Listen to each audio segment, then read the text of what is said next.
Juste. En même temps, il n'y a personne qui parle à part moi. Ça marche pas. Finalement. Il n'y a que toi qui a marché. Donc, on sait que ça coûte de l'argent de préparer des spectacles républicains.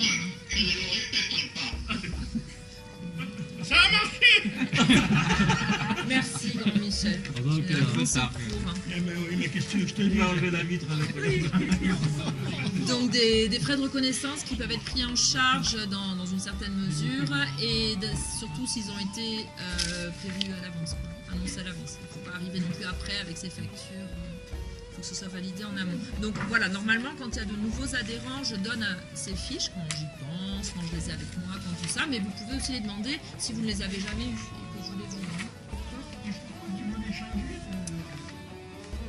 Le règlement intérieur, c'est parce que dans le règlement intérieur qui a été signé, il y a le prix des cotisations. Donc dans la mesure où il augmente, c'est juste ça. Voilà.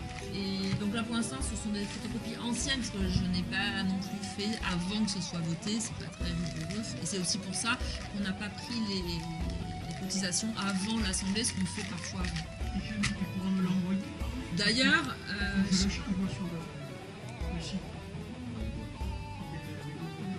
Ah oui, tu l'as reçu.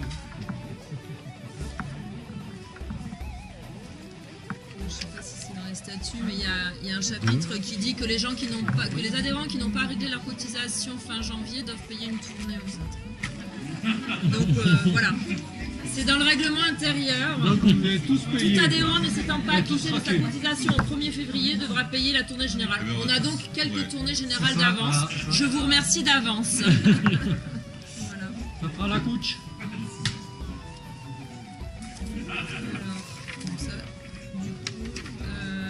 Donc voilà, donc est-ce que vous êtes contre la modification du règlement intérieur enfin non, vous ne pouvez pas en fait. Non, si, je suis pour la bonne marche, moi. Ça ne va pas nous aider à avancer ça. Non, vous abstenez pas. Oui, mais je pense que dans un sens, c'est sympa aussi de revenir dessus de temps en temps, non? Parce que, non mais, la semaine dernière, si tu veux, à la réunion, il y a un nouvel adhérent qu'on a déjà vu une fois ou deux, Alexis, là, qui est venu. Et c'est vrai que du coup, on oublie de reparler parfois de notre... alors, on en parle comme ça entre deux cafés, mais l'objectif du club, enfin voilà, et ça nous permet de revenir dessus, en fait. Donc, je trouve que pour l'instant, on peut le laisser. C'est pas hyper contraignant non plus. Ok, donc de toute façon, ça je le dis après. On le reviendra l'an prochain parce qu'il y en a un qui a dit que c'était pas si cher. Voilà, donc du coup, mais il paiera pour les autres. Ah. je reviens un petit peu sur les statuts aussi. Enfin, pas longtemps, mais sinon les statuts sont là. Donc dans les statuts que vous avez tous dûment consultés,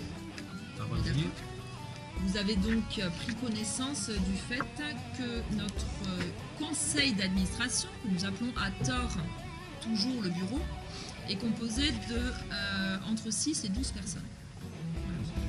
Donc ça c'est défini par les statuts. Il y a entre 6 et 12 personnes qui s'occupent de faire tourner l'association, le club. À ce jour on est 7 inscrits, donc tu les as rappelés tout à l'heure dans le rapport moral. Gaz, qui s'appelle pas Gaz en fait, il s'appelle Thierry. Laurent Maniglier de Dordogne, donc, qui était pendant longtemps le vice-président.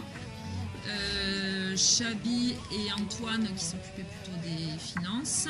Moi-même et donc Michael Joulin qui m'aidait donc pour la partie administrative, et Grand Michel qu'on avait fait rentrer donc pour un rôle plus communication.